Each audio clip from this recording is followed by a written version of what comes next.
హైదరాబాద్లో youth declaration చెవ్యంలో SC ST declaration కామారెడ్డిలో బీసీ డిక్లరేషన్ ఎన్నికలప్పుడు అరచేతిలో వైకుంఠం చూపించారు. అధికారంలోకి వచ్చాక ఆదమర్చారు. చూస్తుండగానే 2.5 ఏళ్ల సమయం పూర్తయిపోయింది. అందుకే రేవంత్ సర్కార్ పైన జంగ్ సేరను మోగిస్తున్న విపక్షాలు, పాలకులు మాత్రం ఖజానా ఖాళీ అంటూ రాగం అందుకుంటున్నారు.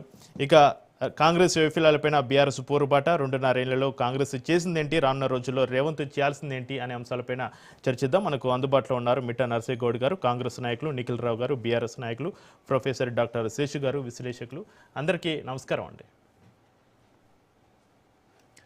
శేషు గారు, ముందుగా మీతోటి స్టార్ట్ చేద్దాం. శేషు గారు, మీరు చెప్పండి, ఎన్నికల సమయంలో కాంగ్రెస్ ఇచ్చిన హామీలు ఏమిటి, వాటిలో ఎన్ని అమలయ్యాయి, ప్రజలకు ఇంకా ఏమేం బాకీ ఉన్నాయి అనే అంశాలను ప్రతి ఇంటికి చేరేలా బీఆర్ఎస్ స్కెచ్ గీస్తుంది. అయితే రేవంత్ రెడ్డి 1000 రోజుల పాలనను టార్గెట్ చేస్తూ బీఆర్ఎస్ ప్రకటించిన ఈ వారం రోజుల యాక్షన్ ప్లాను మళ్ళీ ప్రజల్లో గులాబీ పార్టీ పట్ల ఒక ఆదరణ పెంచడానికి ఎంతవరకు ఉపయోగపడుతుందంటారు? మీ విశ్లేషణ ఏంటి శేషు గారు? అందరికీ నమస్కారం. నమస్కారం అండి. కాంగ్రెస్ పార్టీ తెలంగాణలో అధికారం చేపట్టి సెప్టెంబర్ 2వ తారీఖు నాటికి ఒక మైల్ స్టోన్ ని అధిగమిస్తుంది. 1000 రోజులు అవుతుంది. అయితే ఒక ఎన్నికైనటువంటి ప్రభుత్వానికి చట్టపరంగా, రాజ్యాంగ పరంగా 5 సంవత్సరాలు అంటే 60 నెలలు టైం ఉంటుంది. బట్ ఈ ప్రభుత్వం 33 నెలల టైం గడిచిపోయింది. ఇంకొక 27 నెలలు ఉంటుంది. లాస్ట్ 6 నెలలు కేర్ టేకర్ గవర్నమెంట్స్ ఉంటాయి. అంటే ఈ ప్రభుత్వం తను ఇచ్చినటువంటి హామీలను, లేకపోతే తన పనితీరుని మెరుగుపరుచుకోవటానికో, ప్రజల్లో మెప్పు పొందటానికో ఇంకొక 20 నెలల సమయం వాళ్ళకి ఉంటుంది అనేటటువంటి విషయాన్ని గమనించాలా.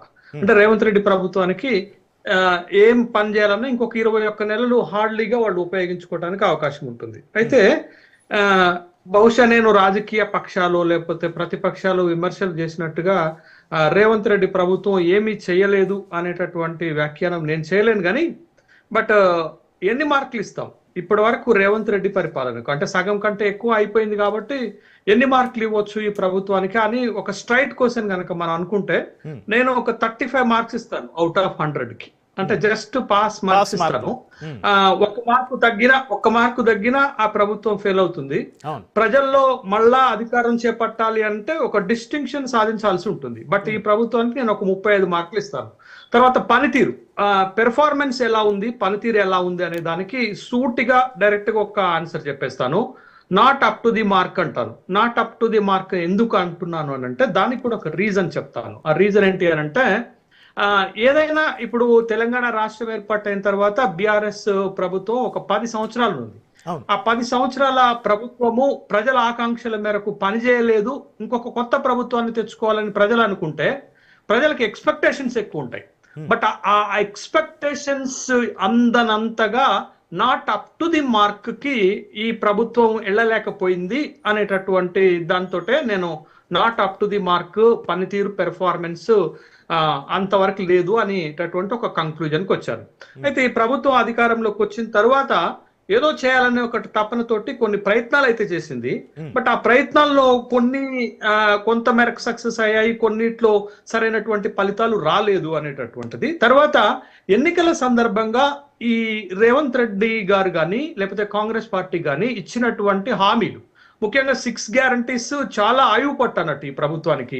అసలు ఈ ప్రభుత్వం అధికారంలోకి రావడానికి చాలా పెద్ద ఎత్తున హెల్ప్ చేసింది ఏంటంటే 6 గ్యారంటీస్ అనేటటువంటి విషయం. తర్వాత డిక్లరేషన్లు, తర్వాత హామీలు, ఈ మూడిటి సమాహారంతో కాంగ్రెస్ ప్రభుత్వం అధికారంలోకి వచ్చింది అనేది విషయం మనం గమనించాలి. అయితే ఇప్పటి వరకు కాంగ్రెస్ ప్రభుత్వం ఒక ఫ్లాగ్షిప్ ప్రోగ్రామ్ లో ధైర్యంగా మేము ఈ మంచి పని బాగా చేశామని చెప్పుకోవటానికి ఒక్కటి ఉండదు. అదేంటి అంటే, రేషన్ షాప్ల ద్వారా కేంద్ర ప్రభుత్వ సహకారంతో, కాంట్రిబ్యూషన్ తోటి 3,15,00,000 మందికి సన్న బియ్యం ఇచ్చేటటువంటి కార్యక్రమం ఏమి అభ్యంతరాలు లేకుండా ఒక సక్సెస్ఫుల్ గా నడుస్తుంది అనేది. తర్వాత ప్రభుత్వం రంగులోనే వాళ్ళు కులగణన చేపట్టారు. అదొక మూమెంట్, హిస్టారికలే, ఉద్దేశం మంచిదే. కానీ ఆ కులగణన ద్వారా పెద్దగా ఫలితాలు రాలేదు, తప్పులు దొరికాయి. తర్వాత ఫ్రీ బస్ పెట్టారు. చాలా గవర్నమెంట్ ఒక పాపులర్ ప్రోగ్రామ్ గా ప్రచారం చేసుకుంటుంది. కానీ ఫ్రీ బస్ పెట్టినట్లే పెట్టి ఒక 1000 కిలోమీటర్లలో బస్సు రూట్లను గవర్నమెంట్ బస్ సర్వీసులను రద్దు చేశారు. ఉచిత విద్యుత్ 53 లక్షల కుటుంబాలు దరిదాపు ఈ ఉచిత విద్యుత్తుని ఉపయోగించుకుంటున్నారు. ఇది కొంత పర్వాలేదు. ఆరోగ్యశ్రీలో ప్రభుత్వము ఒక 10 లక్షలు పెంచింది కానీ బట్ ఏ హాస్పిటల్లో కూడా మెరుగైనటువంటి సౌకర్యాలు పేద ప్రజలకు అందట్లేదు. అది ఉదాహరణకు వరంగల్లో ఉన్నటువంటి MGM లో ఉన్నటువంటి పరిస్థితి ఎంత దయనీయమైనటువంటి పరిస్థితి ఉందో ఒకటి చూడొచ్చు. తర్వాత హైడ్రా లాంటి ఒక వినూత్నమైనటువంటి దాన్ని తీసుకొచ్చారు, కానీ దాని పనితీరు కంటే దాని మీద ఎక్కువ విమర్శలు వస్తున్నాయి. తర్వాత రైతు రుణమాఫీ చాలా ప్రతిష్టాత్మకంగా చేపట్టారు, కానీ దాంట్లో కూడా అనేక విమర్శలు రావడంతో ఓ మంచి పథకము విమర్శల పాలైందనేది నా ఉద్దేశం. తర్వాత మూషీ ప్రక్షాళన లాంటి ఒక ప్రతిష్టాత్మకమైన ప్రోగ్రాం చేపట్టారు, బట్ ఆ ఫలితాలు రావడానికి ఆ ప్రోగ్రాం ప్రారంభం కావడానికి ఇంకా చాలా సమయం ఉంది. ప్రభుత్వానికి ఇప్పటికిప్పుడైతే మంచి పేరు రాకపోగా చెడ్డ పేరు వచ్చేసింది. తర్వాత చివరిగా ఇంకొకటి ఏంటంటే పెట్టుబడుల కోసం మంచి ప్రయత్నమే చేశారు. మొన్న అమెరికా పోయే ప్రయత్నం కూడా విఫలమైంది, కానీ పెట్టుబడులు ఒప్పందాలు జరిగినంతగా పెట్టుబడులు రాలేదు. ఇది స్థూలంగా ప్రభుత్వం చేసినటువంటి పనితీరు. ఇక హామీలకు వచ్చేద్దాం.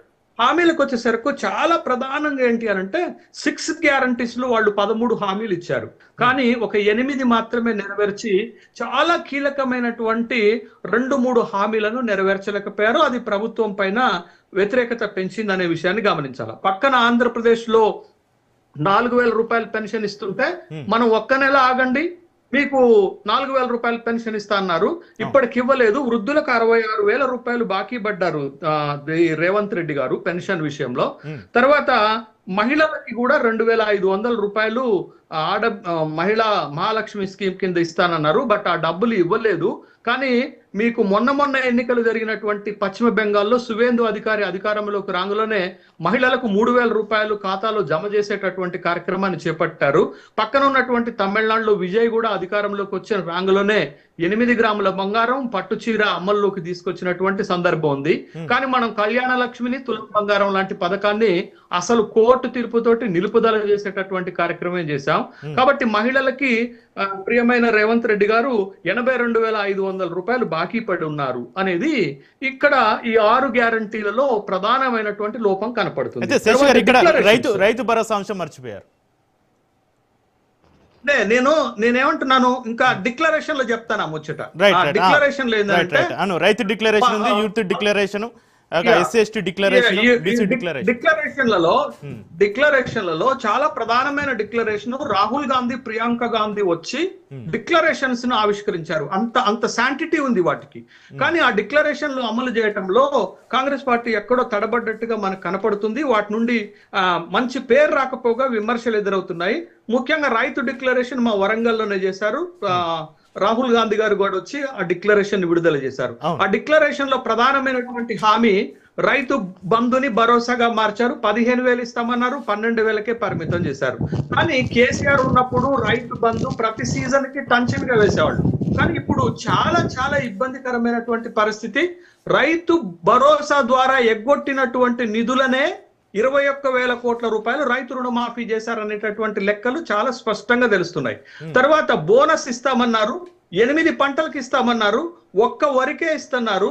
ఆ ఒక్క వరికి కూడా సన్నాలకు ఇస్తామంటున్నారు. మళ్ళీ మొన్న దాంట్లో అమెండ్మెంట్ చేశారు, 33 రకాలకు కాదు, ఒకే ఒక రకం 5 రకాలైనటువంటి సన్నాలకు మాత్రమే బోనస్ ఇస్తామన్నారు. కాబట్టి రైతు డిక్లరేషన్ కూడా అంత పేరు రాలేదు. తర్వాత బీసీ డిక్లరేషన్, అసలు ఇంతవరకు కామారెడ్డిలో విడుదల చేసినటువంటి బీసీ డిక్లరేషన్ లో ఒక్క హామీ, ఇది సింగిల్ హామీ, 1% హామీని కూడా ఈ రోజు వరకు అమలు చేయలేకపోయారు. తర్వాత యూత్ డిక్లరేషన్ లో అసలు 2 సంవత్సరంన్నర క్రితం యువతకి వడ్డీ లేనటువంటి రుణాలు ఇస్తామని, లేకపోతే చదువుకోవటానికి అప్పులు ఇస్తామని యువ వికాస పథకం కింద అప్లికేషన్స్ తీసుకుంటే 9 లక్షల అప్లికేషన్స్ వచ్చాయి. ఒక్క విద్యార్థికి 1 రూపాయి నిధి కూడా ఇవ్వలేదు, 1 రూపాయి కూడా ఇవ్వలేదు అనేది. తర్వాత రెండోది, రైతులకే కాదు రైతు కూలీలకు ఇందిరమ్మ ఆత్మీయ భరోసా కింద సంవత్సరానికి 12,000 రూపాయలు ఇస్తామన్నారు. ఇప్పుడు వీళ్ళు అధికారంలోకి వచ్చి 3 ఏళ్ళు అవుతుంది. 3, 12, 36,000 రూపాయలు మా కూలీ రైతులకు బాకీ ఉన్నారనేటటువంటి విషయాన్ని గమనించాలి. ఇక హామీలు సరే, బీఆర్ఎస్ పార్టీ కొన్ని హామీలను బయటకు తీసుకొస్తుంది, అది పక్కన పెడదాం. ముఖ్యంగా ఇంకొకటి, ప్రభుత్వం ప్రతిష్ట ఎక్కడ దెబ్బతిన్నదంటే అవినీతి విషయంలో అనేక మంది ఆ మంత్రుల పైన ప్రతిరోజు అవినీతి ఆరోపణలు వస్తున్నాయి. ఒకళ్ళ మీద కాంట్రాక్టులు, ఒకళ్ళ మీద పర్సంటేజ్లు, ఒకళ్ళ మీద ఇసుక అక్రమ రవాణా, మరొకళ్ళ మీద భూ కబ్జాలు లాంటి ఒక అవినీతి ఆరోపణలు వస్తున్నాయి. సీఎం మంత్రుల బంధువులకి అన్ని కాంట్రాక్టులు వెళ్తున్నాయి అనేటువంటి ఆరోపణలు వస్తున్నాయి శేషు గారు. ఖచ్చితమే కదా, నేను ఆరోపణలే అంటున్నాను. వాటిలో వాస్తవాలు ఉన్నాయా లేవా అనేది సరే విచారణలో తేలుతుంది కానీ, బట్ ఆ ఆరోపణలతోటి ప్రభుత్వ ప్రతిష్ట దెబ్బతిన్నది అనేటటువంటి విషయం. తర్వాత అప్పుల విషయంలో కూడా కేసీఆర్ ని తీవ్రంగా తప్పుపట్టినటువంటి రేవంత్ రెడ్డి గారు ఈ ఒక్క త్రైమాసికంలోనే, అంటే ఈ ఒక్క త్రైమాసికంలోనే ఈ 4 నెలల్లోనే 33,000 కోట్ల రూపాయలు అప్పు చేశారు. ఇంకా ఈ ఆర్థిక సంవత్సరం ముగిసే నాటికి 80,000 కోట్ల రూపాయలు అప్పు చేయబోతున్నారు ఈ ప్రభుత్వం. అంటే గత ప్రభుత్వం చేసినటువంటి అప్పుల కంటే కూడా చాలా పెద్ద ఎత్తున అప్పులు చేస్తుంది. ఆ అప్పులకు రేవంత్ రెడ్డి గారు ఇస్తున్నటువంటి క్లారిఫికేషన్ తోటి ప్రజలు సంతృప్తి పడట్లేదు. తర్వాత చాలా కీలకమైనది, బీఆర్ఎస్ ప్రభుత్వ ఓటమిలో ప్రధాన పాత్ర పోషించింది ఉద్యోగాల కల్పన విషయంలో ఈ ప్రభుత్వం అధికారంలోకి వచ్చినప్పుడు హడావుడి చేశారు. గ్రూప్ 1 ని సక్సెస్ఫుల్ గా నిర్వహించారు, ఉద్యోగాలు ఇచ్చారు. కానీ మొదట్లో ఉన్నటువంటి స్పిరిట్ ఉద్యోగాల కల్పనలో ఈ ప్రభుత్వం కోల్పోయింది. అందుకే యువత ఈ ప్రభుత్వాన్ని కూడా టార్గెట్ చేస్తుంది, ఈ ప్రభుత్వం పైన కూడా విమర్శలు చేస్తుంది. ఇప్పటి వరకు ఈ ప్రభుత్వం వచ్చిన తర్వాత 73,000 ఉద్యోగాలు రిక్రూట్మెంట్ చేస్తే వీళ్ళు కొత్తగా ఇచ్చినటువంటి నోటిఫికేషన్స్ 16,000 ఉద్యోగాలకు మాత్రమే. మిగతా ఉద్యోగాలన్నీ కూడా గత ప్రభుత్వం ఇచ్చినటువంటి నోటిఫికేషన్ ద్వారానే నింపారు. ఇప్పుడు కూడా యువత, నిరుద్యోగులు, విద్యార్థులు ఈ ప్రభుత్వం పైన అసంతృప్తి వ్యక్తం చేస్తున్నారు. ఆ తర్వాత నిన్నటి నుండి ఉద్యోగులు కూడా మా పిఆర్సి సంగతి ఏం చేశారు, మా ఓల్డ్ పెన్షన్ స్కీమ్ సంగతి ఏం చేశారని ధర్నాలు చేయటం మొదలు పెట్టారు. వాళ్ళు కూడా అసంతృప్తితో ఉన్నట్టుగా కనపడుతుంది. తర్వాత చాలా కీలకమైనటువంటి 2 రంగాలు, విద్యారంగము, వైద్య రంగం. ఇప్పుడే చూపించాను కదా వైద్య రంగంలో పరిస్థితి ఎట్లా ఉంది, ప్రభుత్వ హాస్పిటల్స్ లో సౌకర్యాలు ఎట్లున్నాయని. ఇక విద్యారంగం అయితే వీళ్ళు తీసుకున్నటువంటి ప్రతి నిర్ణయంని తప్పుపట్టేటట్టుగానే వచ్చేసింది. ఇప్పుడు పాలిటెక్నిక్ విద్యార్థులు 97 జీవో నెంబర్ 97 తీసుకురావడంతో పాలిటెక్నిక్ విద్యార్థులు ఎంత ఆందోళన చెందుతున్నారో కనపడుతుంది. తర్వాత యంగ్ ఇండియా ఇంటిగ్రేటెడ్ స్కూల్స్ పరిస్థితి ఇంకా పూర్తిగా అన్నటువంటిది ఉంది. తర్వాత బడ్జెట్ లో 18% నిధులు ఇస్తాము, 15 నుండి 18% నిధులు ఇస్తామని వాళ్ళ మేనిఫెస్టోలో పెడితే 8.3% నిధులను కూడా ఇవ్వట్లేదు. కేవలం 26,000 కోట్ల రూపాయలు మాత్రమే మొన్న బడ్జెట్ లో ఇచ్చారు. అవి ఎటు సరిపోవటం లేదు. తర్వాత విద్యారంగంలో ఒక విధమైన కాన్ఫ్లిక్ట్ నడుస్తుంది. దాంతో ఆకునూరి మురళి గారు రాజీనామా చేసి వెళ్ళిపోయారు. స్టేట్ ఎడ్యుకేషన్ పాలసీ తయారు చేయమని కేకే గారికి ఇచ్చారు. ఆ పాలసీ ఎడిపోయిందో ఎవరికి తెలియట్లేదు. ముఖ్యంగా స్వయంగా ముఖ్యమంత్రి గారే ఆ శాఖకు మంత్రిగా ఉన్నారు.